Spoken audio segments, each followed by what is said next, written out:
The moment you are standing in right now, the one that feels like the end, is not the end.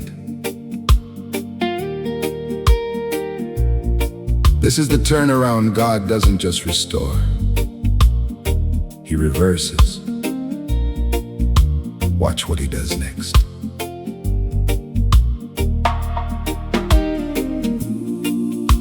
This music found you for a reason. Hit like so the next person who needs it can find it too. Subscribe. God is moving here. You intended to harm me, but God intended it for good to accomplish what is now being done. Genesis 50, verse 20. There was a moment Joseph sat at the bottom of a pit and watched the sky. He didn't know the same hands that threw him down would be the hands that said goodbye. He didn't know the prison was the corridor that led him to the throne. He didn't know the turnaround was coming. He just sat there all alone. But God was engineering something that no human eye could trace or track. He was using every wrong turn to build a road to bring the blessing back. And right now in the season that looks like it has no exit door, God is writing the turnaround chapter you've been waiting for. You intended it for evil, but God intended it for something good. And the turnaround was always planned before the enemy ever understood what it meant to be your ending. God was always turning to the stars, and the turnaround begins the moment you give God your broken heart. The turnaround. God is flipping every table of the enemy tonight. The turnaround. What was pointing down is pointing to the light. What the enemy spent years building against you, God reverses in a day. The turnaround. Everything is changing your way. Oh, the turnaround. Joseph went from pit to palace, and so will you. The turnaround. God is turning it around, and it starts now, and it starts new. What they meant for evil, God meant for purpose, and the purpose is your crown. The turnaround. God is turning the tide around. Naomi walked back to Bethlehem with empty hands and a broken name. She said, call me Mara, bitter, because God dealt bitterly with my claim. But the turnaround was walking right beside her on the road that day.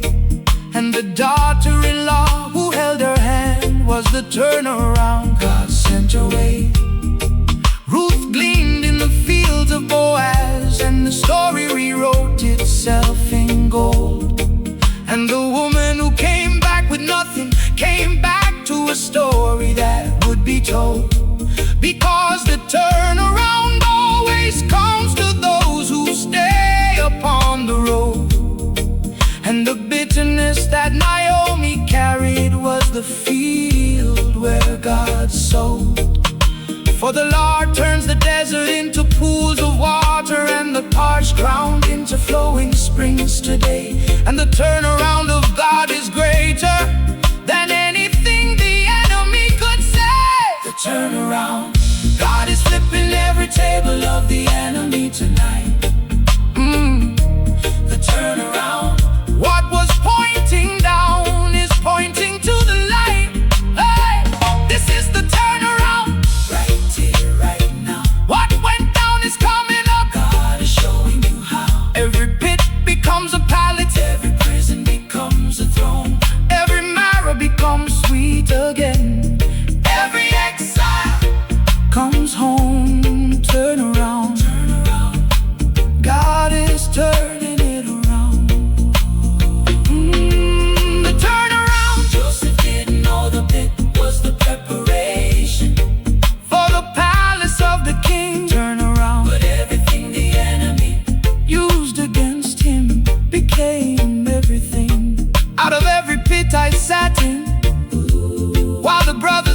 betrayal, walked away and left me there. Out of every prison season where no one visited and no one seemed to care. Out of every morrow moment where I walked back home with empty hands and a different name. Out of every accusation that took my coat and left me with nothing but the blame. God was turning it around quietly in the background of my darkest night.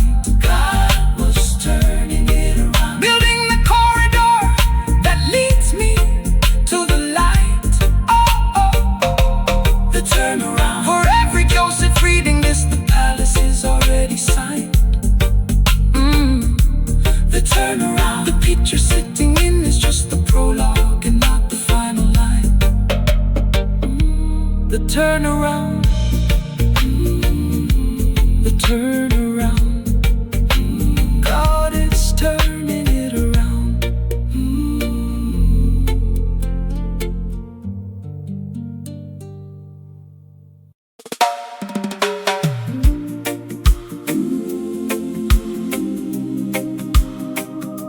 Oh, no, no, no, no. Oh, no.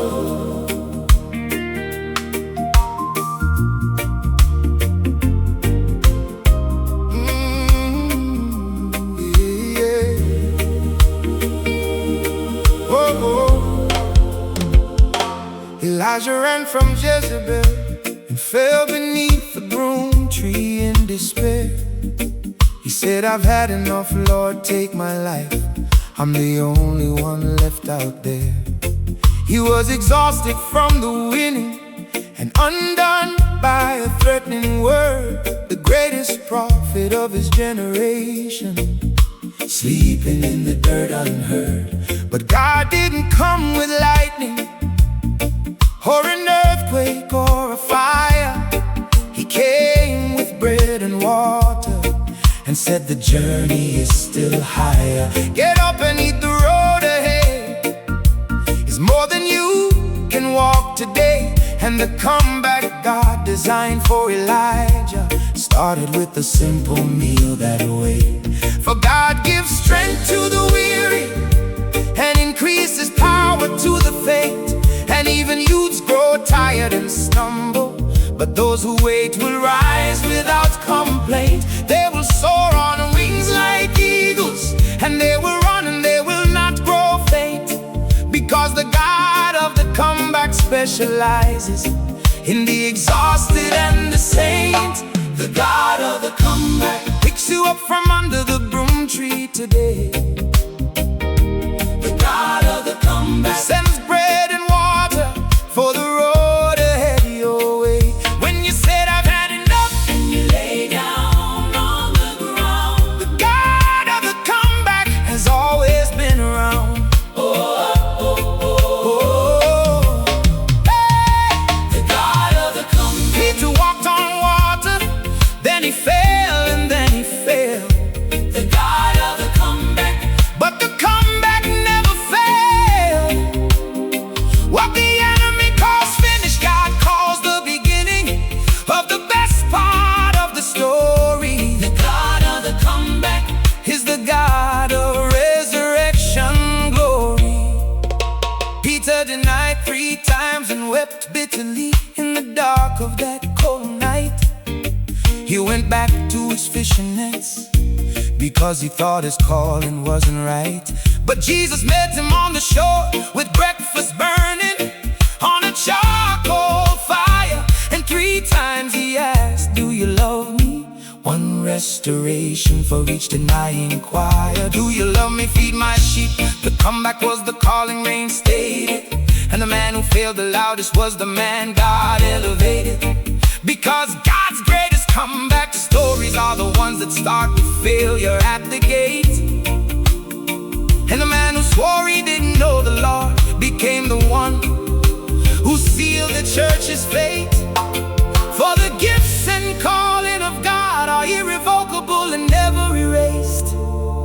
And the comeback God has planned for you is already set and perfectly placed. The God of the comeback picks you up from under the broom tree today. Oh, the God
I went back to, because I thought the ministry was over and done. God showed up on the shore with breakfast burning and said, "Do you love me, son?" The God of the comeback. Elijah went on to anoint kings from under that broom tree floor. The God of the comeback.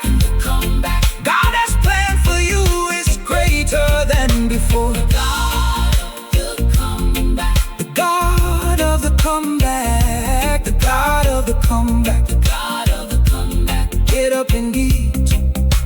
Your comeback is here.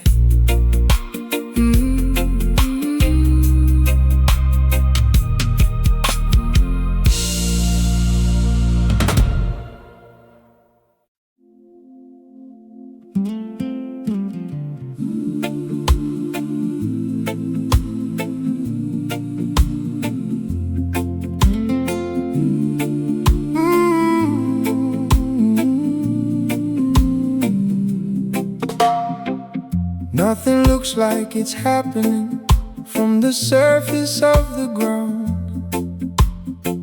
The seed is buried in the dark, and it doesn't make a sound. The field looks empty to the eye, and the farmer starts to doubt. But underneath the silence, something sacred is working out. Moses spent 40 years in Midian, learning what the palace couldn't teach. The quiet season was in exile. It was God bringing greatness to his reach. And the man who fled the palace as a failure came back as the flame that parted seas and shook a nation, and forever changed his name. For a grain of wheat must fall into the ground and die to produce much grain inside. And the quiet season is the death before the harvest multiplies. The silence is not the absence of God, it is the presence of the work. And the seed that makes no sound below the surface will one day burst. The quiet season, where the seed is buried and the field looks bare. The quiet season doesn't mean that God is not still there. What looks like nothing from the surface is the most important work of all. The quiet season, the grain must die before it stands tall. Quiet season, Moses in the desert for the years that looked like waste. The quiet season, God was building what the palace couldn't place. What the world calls doing nothing, God calls getting ready for the greater thing. The quiet season is where the greatness of the harvest springs. Mary carried the answer to the world's prayers in a womb for 9 months quietly. And no one on the outside knew that the Son of God was growing silently. The most important event in human history happened in the hidden place, before the manger and the shepherds and the star. There was quiet space. Your quiet season is not punishment, it is preparation's room. And the thing that God is growing in you is still forming in the womb. Don't despise the hidden season, and don't rush the underground, because the miracle that's coming needs the quiet to be found. For he who calls you is faithful, and he who promises will see it through. And the quiet season is the faithfulness of God, preparing what he has for you. The quiet season, where the seed is buried and the field looks bare. The quiet season doesn't mean that God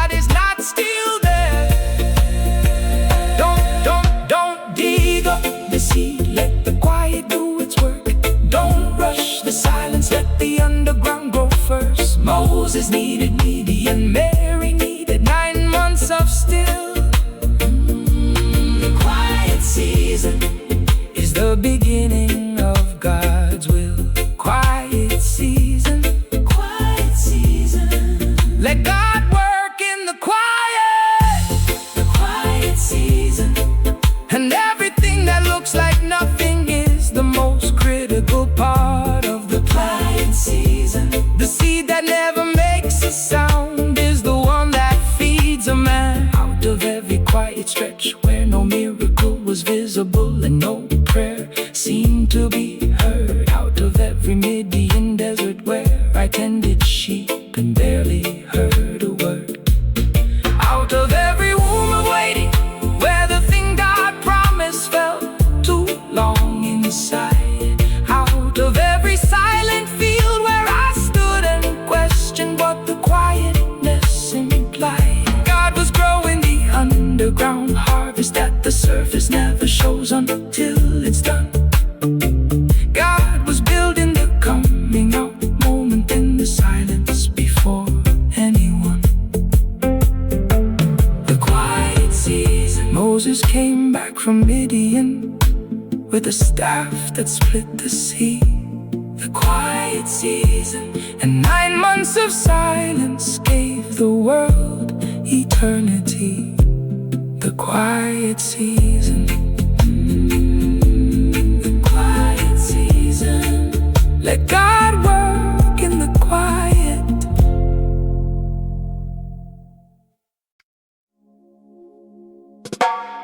You've been praying about the mountain, but God is telling you today, stop praying at it and start speaking to it. There is power in your mouth. The mountain already knows whose voice is behind yours. Before you keep going, if this sound is reaching your heart, hit subscribe. God has more waiting for you on this channel. Truly, I tell you, if anyone says to this mountain, go throw yourself into the sea, and does not doubt in their heart, but believes that what they say will happen, it will be done for them. Mark 11, verse 23. I've been standing at the base of this mountain now for too long, telling God about it in every prayer and every song. But God turned around and said, why are you talking to me about the mountain when I already gave you the authority? Open your mouth, you have the fountain. Jesus didn't pray about the fig tree, he spoke to it directly. He didn't ask the Father to wither it, he commanded it precisely. And the fig tree heard the voice of faith and withered from the roots up to the sky. Because mountains and fig trees respond to words of faith, and so will mine. For with the faith of even a mustard seed, you can say to this mountain, be moved into the sea, and nothing will be impossible for those who speak what they believe. The mountain is not bigger than the God whose name is behind the voice you carry. Speak to your mountain, it has to move when you speak the word of the Almighty. Speak to your mountain,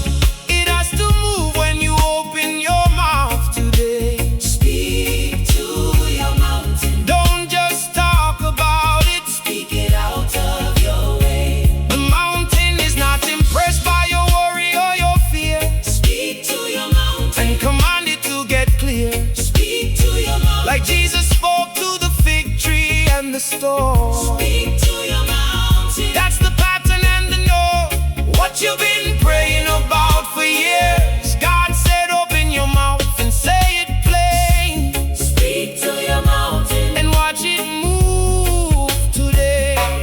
Joshua marched around Jericho in silence for 6 days without a sound. And on the 7th day he opened his mouth, and the walls all fell to the ground. Not by a battering ram, not by an army's force or might, but by the sound of a shout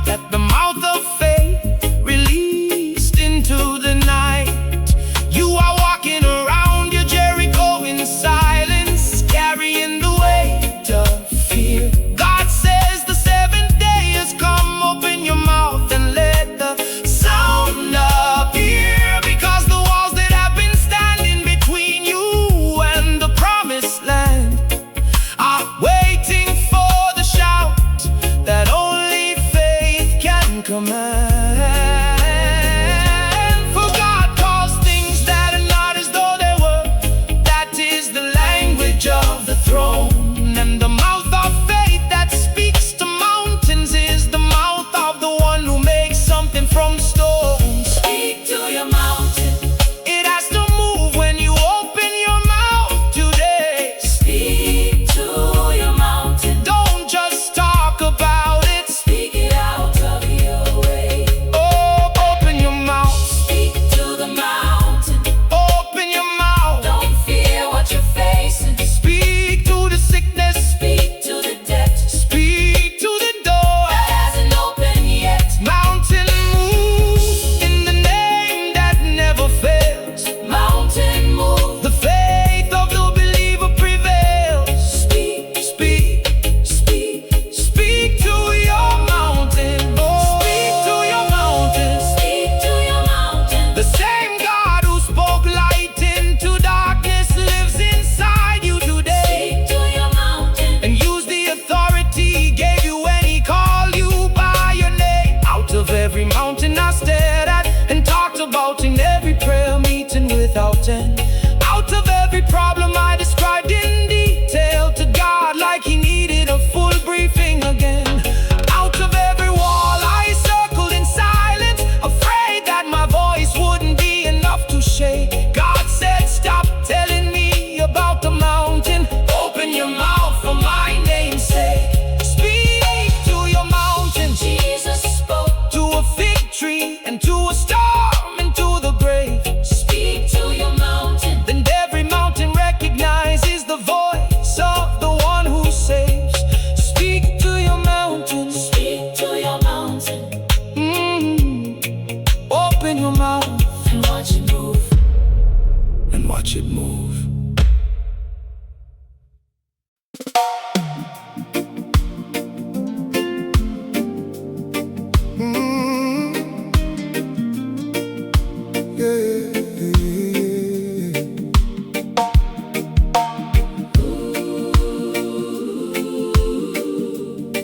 Oh yeah, yeah, yeah.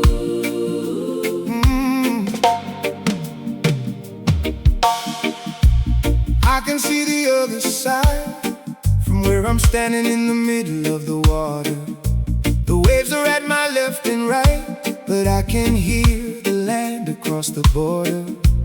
Moses stretched his staff and held his nerve while Pharaoh's army closed the gap. And the God who split the sea in two made sure the enemy couldn't come back. The other side was always there. It wasn't a destination that appeared when things were right. It was always waiting on the other side of the obedient step into the night. And the children of Israel were standing in the miracle before they even knew. Because the other side of your Red Sea is what God has been building for you. For I am about to do something new. Now it springs up. Do you not perceive it in this place? I am making a way in the wilderness and streams in the wasteland of your race. The other side is not a wish. It is a word that God already spoke before you left.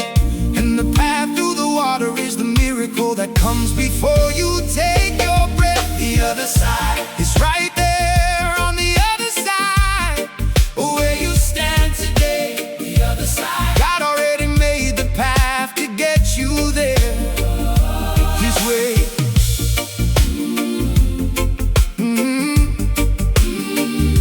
His way. Oh, yeah.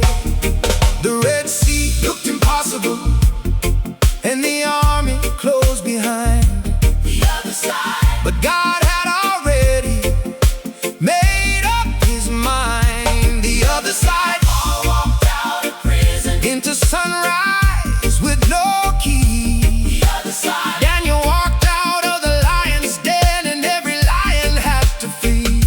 What looks like a wall between you and the life that God intended you to live The other side. is the miracle that only God can give. Paul and Silas were chained at midnight, in the darkest Roman cell. They started singing praises and the earthquake shook and every chain fell. The doors flew open and the jailer fell before them asking how to be saved. And the other side of midnight became the morning where a whole household was raised. Daniel spent a night with lions and came out without a scratch upon his skin, because the God who shut the lions' mouths was already on the other side within. And every night you've spent surrounded, feeling like the end is sealed, the other side is morning, and it's everything God revealed. For weeping may remain for a night, but rejoicing comes on the other side at dawn. And the tears that fell in the evening will be the testimony you stand upon the other side. It's right there on the other side where you stand today. The other side, God already made the path to get you there. His way. Cross over, cross over. The other side is real. Cross over, cross over. The other side will heal. The path through the water, the prison door blown wide, the lions lying down in the morning. The other side.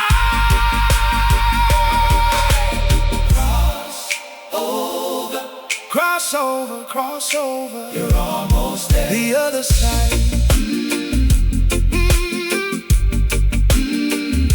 Yeah, the other side.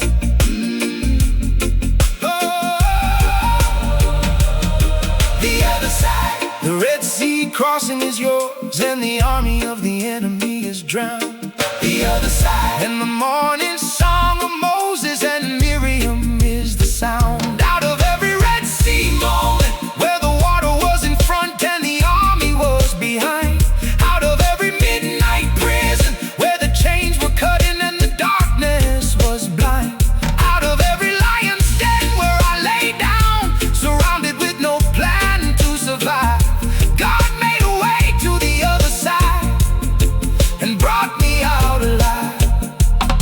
The other side. Every morning after, every night, it felt like it would never end.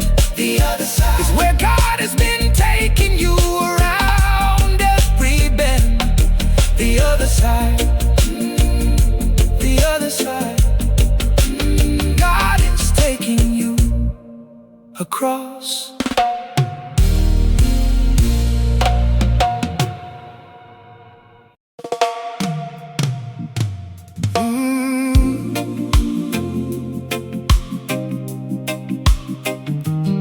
Oh, yeah, no. Oh, no. Every tear you ever cried, that you thought no one saw or counted.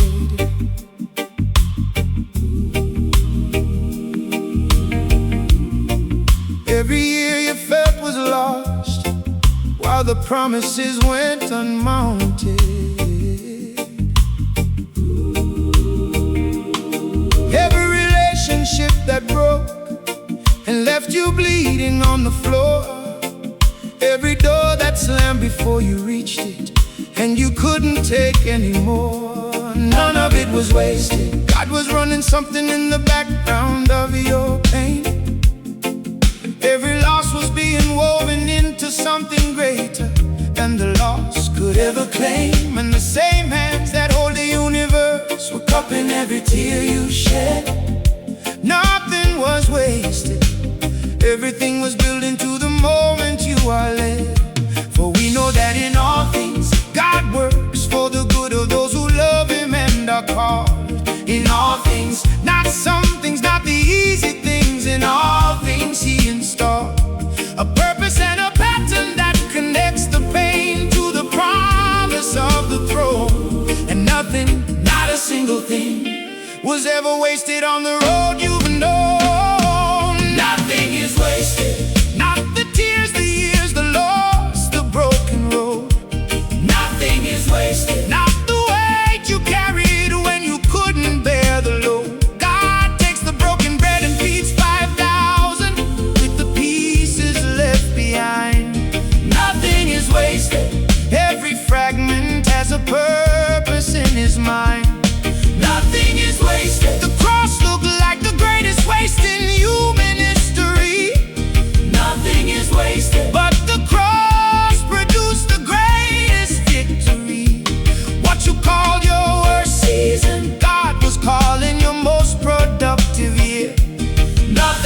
wasted. Everything is working.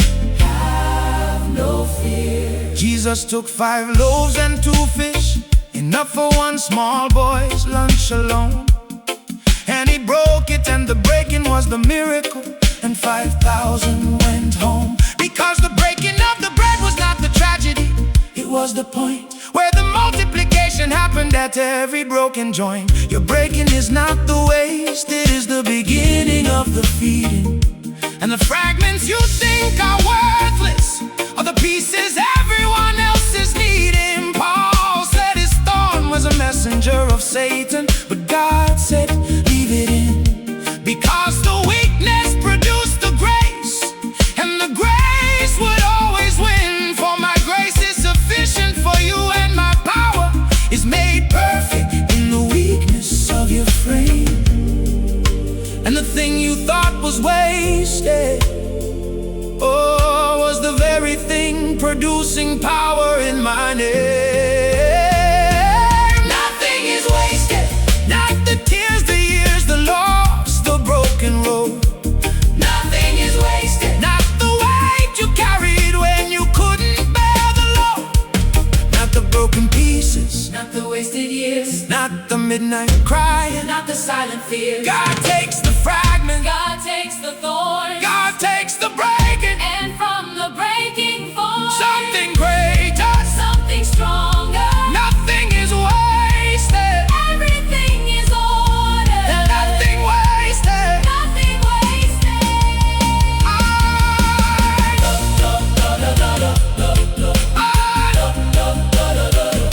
Nothing wasted. Nothing is wasted. The cross was the greatest turnaround in the history of God and man. Nothing is wasted. And He is doing the same thing to everything inside your plan. Out of every wasted year, I tallied up on the ledger of my regret and loss. Out of every broken piece, I swept into a pile and counted up the cost. Out of every thorn, I begged God to remove, and He left in place to stay. Out of every fragment of the broken bread of my life that I threw away, God is feeding thousands with the pieces I called a waste. God is building something beautiful from everything I erased. Oh, nothing is wasted. Romans 8:28 is not a suggestion or a prayer. Nothing is wasted. It is the architecture of how God builds everywhere. Nothing is wasted. Nothing is wasted. Nothing is wasted. God is using everything for your good.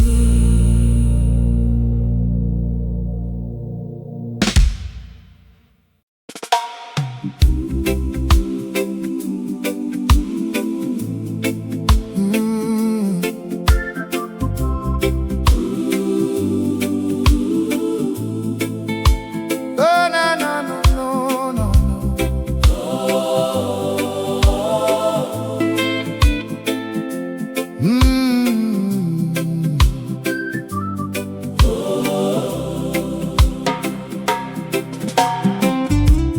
God didn't lead them the short way, even though the short way was in plain view. The Philistine road was faster, but God said the long way is truer for you. Because the short way would have met an army before the faith was ready for the fight. And the God who sees the future chose the long way, so the long way would be right. You've been asking God why the long route, and why not the straight line to the promise. But the long way around is building something in you that the shortcut never promises. The character that trusts the wisdom, and the roots that need the wilderness to grow, can only be produced by the long way around. And that is all you need to know.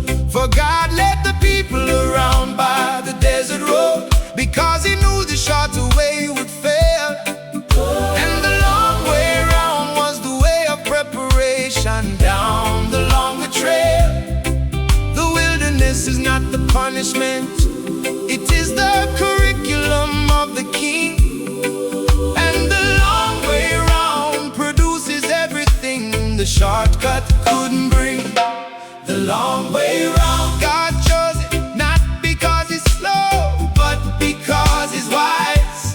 The long way round, the short road leads to battles you're not yet ready to arise. The Israelites needed the wilderness before they needed the promised land. The long way round is all part of the plan. The long way round. Paul spent 3 years in Arabia before he preached his first word. The long way round. And the message he delivered was the greatest ever heard. What you call the delay, God calls the degree. You had to earn before the door. The long way round always leads to something more. Paul didn't rush to Jerusalem when the Damascus road knocked him from his horse. He went to Arabia for 3 years to receive the gospel at its source. And the man who could have rushed to use his credentials and his name took the long way round, so that what he preached could never be the same. Your long way round has a purpose that the shortcut would have bypassed at the turn. And the things you're picking up on the longer road are the things the shortcut cannot earn. The roots of the oak go deepest when the soil is hard and dry. And the long way round is how God grows the roots that reach the sky. For the testing of your faith produces perseverance, and perseverance, it's complete work. And the long way round is where the perseverance builds before the blessing starts to lurk. The long way round, God chose it, not because he's slow, but because he's wise. The long way round, the short road leads to battles you're not yet ready to arise. Don't despise the long way, don't resent the detour. The long way is preparing you for what the short way can't ensure. Every mile of wilderness was a lesson from the king. And the long way round is what makes the promise mean everything. Long way round, long way round, long way round. God is taking you the right way.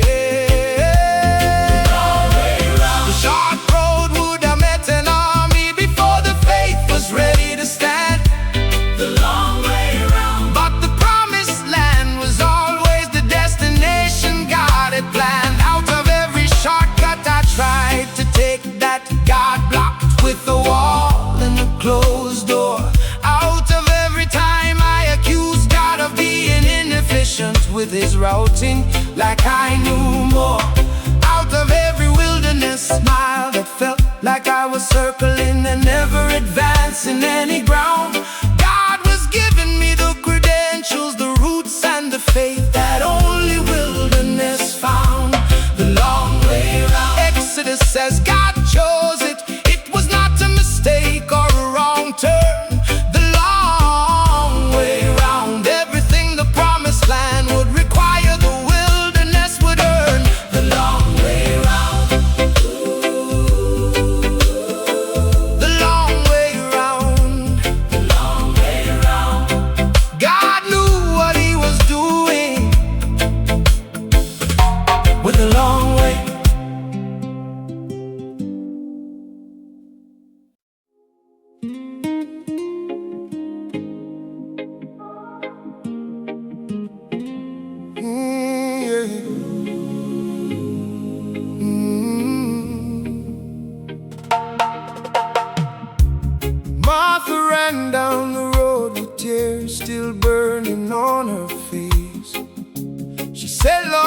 you had been here, my brother would not have left this place.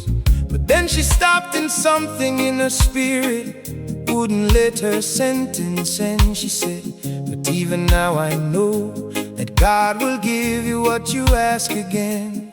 Even now, 4 days in the tomb and the stone rolled over tight.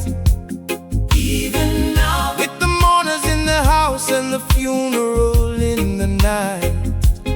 Even now, the words that changed the atmosphere, the words that moved the grave.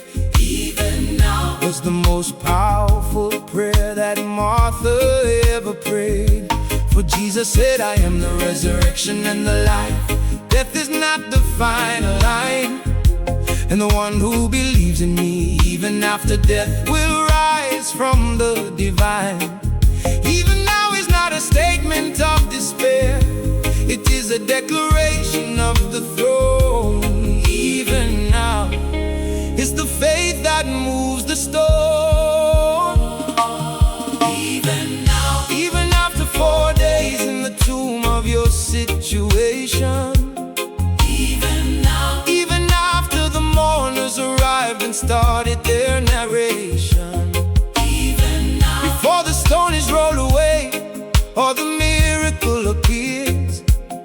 Even now, faith speaks what the evidence denies and clears. Even now, Jairus' daughter was already dead when Jesus got to the room. Even now, but the word she is sleeping turned the funeral into a womb. What looks like too late and too far gone, and past the point of a miracle in sight. Even now, God can still do what he does in the night. The widow of Nain was walking behind her only son toward the grave, when Jesus stopped the funeral procession and said to her, weep not, be brave. He touched the coffin and the young man sat up, and Jesus gave him to his mother there. And the even now of God showed up in the middle of the funeral with care. His situation may be further gone than Martha's and deeper than Jairus' floor, but the God of even now has never met a case he couldn't restore.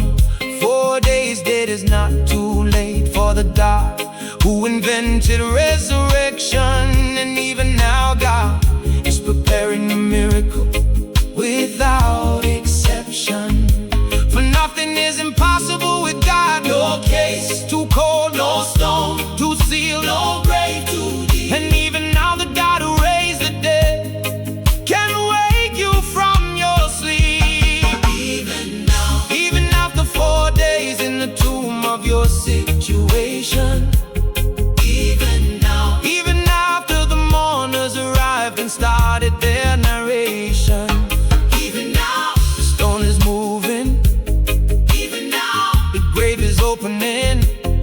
Even now, the voice of Jesus is calling you by name. Even now, the mourners turning. Even now, the morning burning. Even now, it's not too late for God to do the same. Even now, the God of even now is here. Even now, Martha's even now. Unlock the greatest miracle Jesus did on this side of the grave. Even now, and you're even now, is the prayer that will end the season you have faced. Out of every funeral procession I walk behind for dreams that died and hope that went to ground. Out of every stone rolled over situations that seem too far down to be found. Out of every 4-day tomb where the evidence said the time for miracles was past. Out of every mourner in my house who told me God was simply not that fast. Jesus stood outside my tomb and called my name and said, come out of there. Even now the resurrection is available, and it is not a rare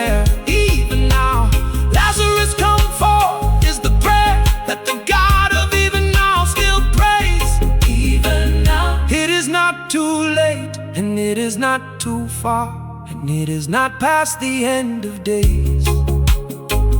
Even now, Even now, even now, even now, God moves.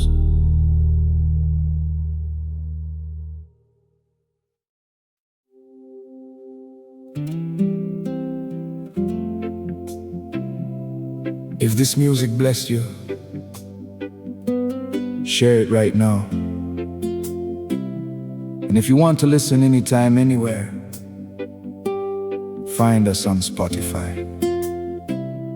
Search Redeemed Riddims. Weeping may remain for a night, but rejoicing comes in the morning. Psalm 30, verse 5. The candle burns the lowest just before the sun replaces it at dawn. The body hits its deepest cold in the hour just before the night is gone. The pain that wakes you at 3 in the morning is not God forgetting your address. It is the darkness doing its loudest work before the morning silences the rest. Gethsemane was the darkest night in all of human prayer and holy sweat. But the resurrection was just hours past the garden that the disciples will not forget. And before the dawn of Jesus was the most important night in all of time, because the darkness before morning produced the greatest morning in the rhyme. For weeping may remain for the darkness of the night, but joy comes when morning breaks. And the length of the night is not the measure of God's love, or what the morning makes. The night is not the end, the night is the final movement before the curtain lifts away. And before the dawn is where the last of the darkness makes its play. before the dawn The darkest hour is right before the morning breaks. Before the dawn is where the deepest faith its greatest stand makes. the candle burns its lowest, and the cold is at its worst at 3.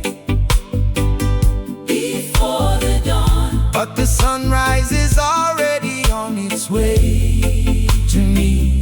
before the dawn, Paul and Silas sang at midnight, not at noon. before the dawn, And the earthquake and the freedom came very soon. What the enemy pours into the last dark hour is his most desperate act. before the dawn, And the morning coming is the most settled fact. The women went to the tomb before the sunrise had yet broken through, and the resurrection had already happened before any morning glory flew. Because the greatest work of God was done in the before the dawn dark hour, and the empty tomb was waiting for the sunrise to reveal its power. Paul and Silas chose midnight as the hour for worship, not the morning light. They sang at the darkest point of their darkest night. And the earthquake didn't wait for sunrise, it came at the sound of midnight praise. Because the before the dawn is when faith produces the most stunning phrase. For the God who commands the morning and causes the dawn to know its place today is the God who is working in your before the dawn, before you see the break of day. before the dawn The darkest hour is right before the morning breaks.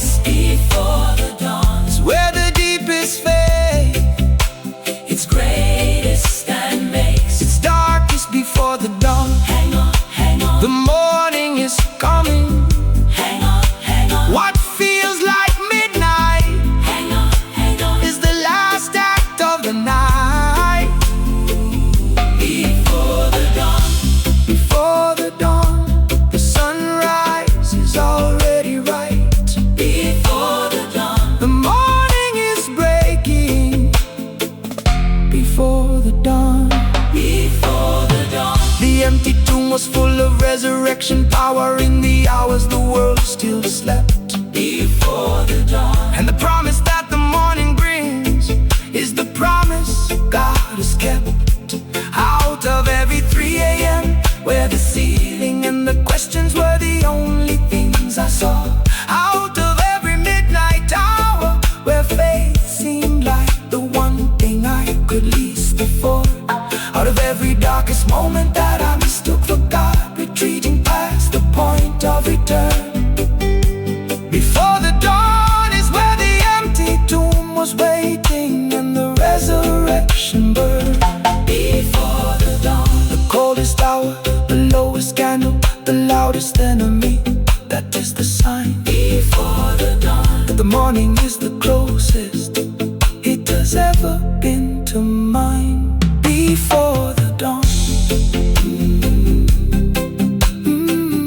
before the dawn, The morning is coming. Hang on.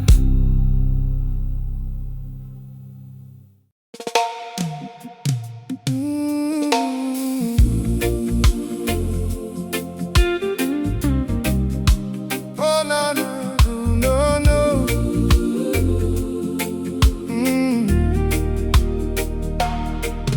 I've been counting the promises God made before. I counted how many came true. And somewhere in the counting I forgot that God has never broken what He wrote to you. Not one promise from the book of Genesis to the last page of Revelation has ever fallen to the ground without God's perfect timed completion. Joshua stood before the people at the end of the conquest and he said, not one of all the Lord's good promises to Israel failed, not one fell dead. Every single word that God spoke over 40 years of wilderness and war, not one failed, and the one who kept those promises is keeping yours. For all the promises of God in Christ are yes, and in Christ they are amen, to the glory of God through us. Every promise without exception, yes again. And the promise that feels late to you has not been cancelled in the delay. His promises are yes in Christ, and they will arrive without decay. Every promise, not one of His good promises has ever failed today. Every promise, the God who spoke it is the God who makes a way. Not one word from the mouth of God has ever fallen empty to the ground. Every promise is still standing and is still sound. Every promise, the one you spoke over your life before you were born. Every promise, the one you whispered in your spirit in the early morning torn. What you filed under late and doubtful, God has filed under coming and on time. Every promise is the yes and amen of the divine. Abraham was 100 years old, and Sarah's womb was well past time to conceive. But the promise of God didn't expire when the biology stopped to believe. Because the promise doesn't run on the clock that human bodies use to measure age. And the God who promised is not subject to the limitations of biology's pace. Not one failed, not one fell through, not one ran out of time before God brought it in. And the promise that you're standing on right now is as alive as it has ever been. For God is not human that He should lie, nor a son of man that He should change His mind today. What He has said He will do, and what He has promised He will fulfill without delay.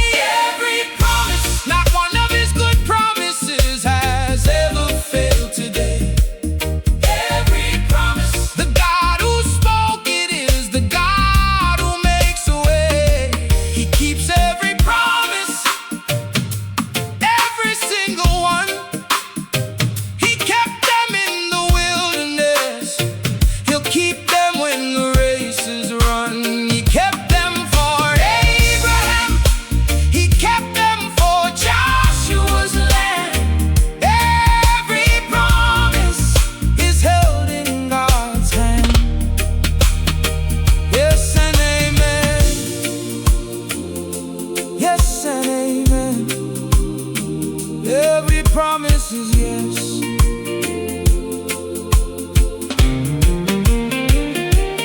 Every promise Joshua said not one failed, and that testimony is still standing today. every promise And the one he spoke over your situation is already on its way. Out of every promise I stopped believing in, because the deadline came and went.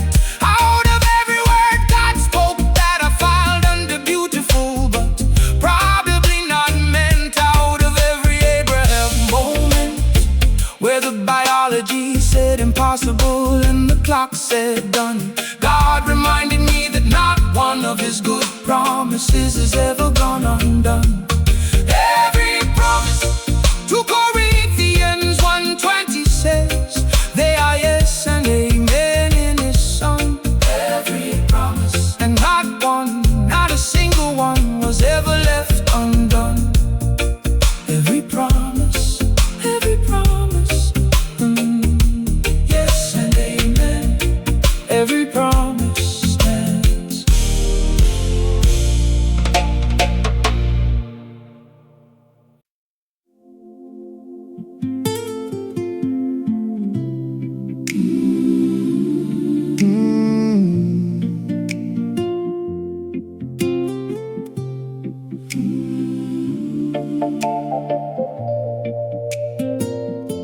The wall had been in rubble for 140 years before Nehemiah came. And when he walked around the ruins in the night, he called every stone by name. The gates were burned, the wall was broken, and the people lived in shame. But the man who came to rebuild it didn't see the ruin, he saw the frame. Because every builder sees what others walk past and call beyond repair. And Nehemiah looked at the rubble and said, God put something good in there. He didn't need machines or armies, he needed the people of the city to rise. And a wall in ruins for 140 years was built in 52 days in skies. For they will rebuild the ancient ruins and restore the places long devastated today. They will renew the ruined cities, the desolations of many generations along the way. And the rebuilding God has planned for you is faster than the ruin took to fall. Because the God of restoration builds quicker than the enemy tears down the wall. the rebuilding God has given you the plans for what was broken. broken tonight. The rebuilding What took years to fall, God builds back in light. the wall was rubble for 140 years before the builder came. The rebuilding And God called you to carry the same. the rebuilding, with a trowel in one hand and a sword in the other raised. The rebuilding Nehemiah's people built while the enemy stood dazed. What was burned by fire and leveled to the ground in the night, the rebuilding becomes the strongest wall you'll ever write. The enemy laughed when Nehemiah started. Sanballat mocked the little stones. He said even a fox climbing on that wall would break those feeble bones. But Nehemiah didn't answer. He just built and prayed and built some more. And the wall went up in 52 days, and the enemy could only stand and stare before. The things in your life that were torn down by betrayal, loss, and time are not beyond the rebuilding. They are simply waiting for the builder and the rhyme. God said they will rebuild the ancient ruins and restore restore the long desolated place. And the ruins of your life are the raw material for God's most beautiful grace. For He appoints beauty instead of ashes, and rebuilds the devastated generations in your place. And the rebuilding God is doing in your ruins is the greatest work of grace. The rebuilding God is giving you the plans for what was broken tonight. Oh, the rebuilding what took years to fall, God builds back in light. Pick up your trowel, pick up your sword, build with one hand, trust in the Lord. The enemy laughs, but let him laugh on, because the wall will be standing long after the scoffing is gone. 52 days, 52 days. What took years to fall, rebuilt in 52 days. The rebuild. Nehemiah finished the wall in 52 days, and the enemies were afraid. The rebuilding, because they knew the God of Israel was the God who gave the great out of every burned gate. I stood before and decided was too far gone for any plan. Out of every 140-year ruin, I stopped believing would be whole again. Out of every Sambalat who laughed at the size of my stones and the weakness of my work, God sent me a blueprint and said, pick up the trowel and don't let the scoffing lurk. The rebuilding. Joel says the years the locust ate will be restored and returned in full. The rebuilding. And the God who gave the plans is the God who has the pull. The rebuilding, the rebuilding. God is rebuilding everything from the rubble.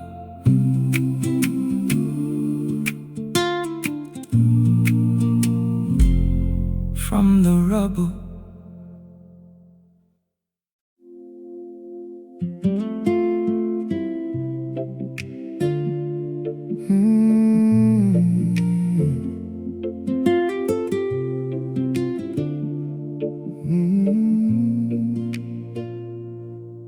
When the noise of the world has said its final word for the night, and every opinion and every verdict has spent its last light, there is a voice that clears the room and speaks what nothing else can say. A voice that turns the tide and moves the mountain out of the way.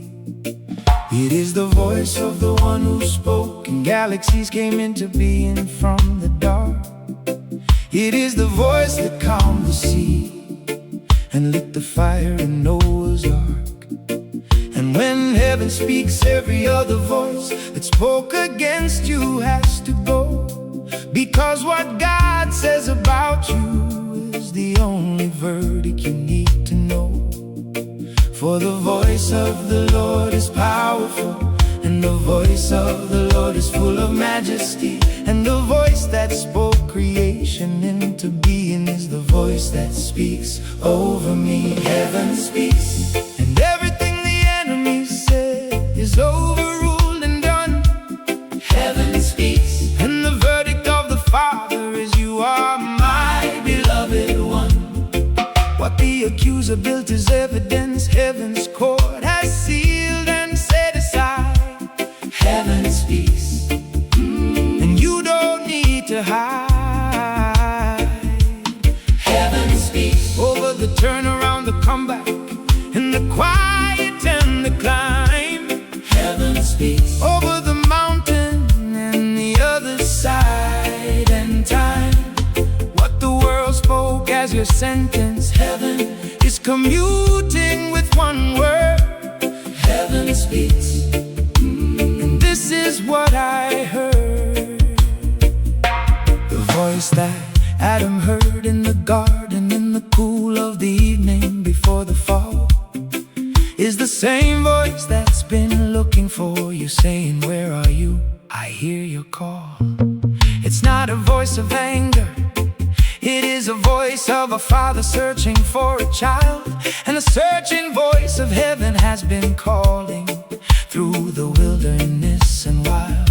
Every time you heard a melody that made you cry without a reason why, that was heaven speaking over you through the sound beneath the sky. And this very music playing right now is the voice of God that found you here today. Because heaven doesn't use a megaphone, heaven uses love to make its way. For he will quiet you with his love and rejoice over you with singing from above. And heaven speaks the loudest, not in thunder, but in the language of love. Heaven speaks, and everything the enemy said is overruled and done. Heaven speaks, and the verdict of the Father is, you are my beloved one. Be still and hear heaven. Be still and hear the voice. Be still, heaven speaking. It's speaking over your noise, over the rubble, over the ruin, over the midnight, over the proving. Heaven speaks.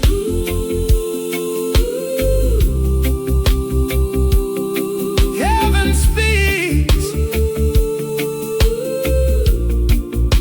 This is what God says about you.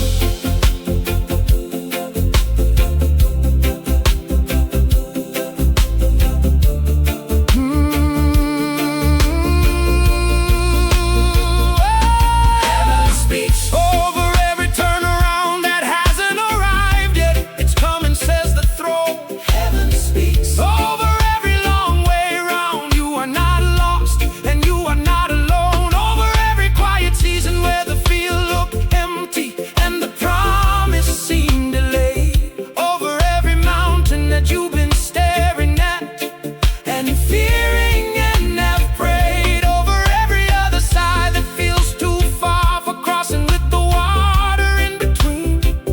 Over every nothing is wasted moment and every broken piece you've seen. Over every even now and every before the dawn and every promise on the shelf. Heaven speaks, and God is doing the speaking himself. Hey. Heaven speaks. You are mine and I am yours, and everything I said is yes. Heaven speaks, and the turnaround I promised is already in progress. Heaven speaks. Ooh.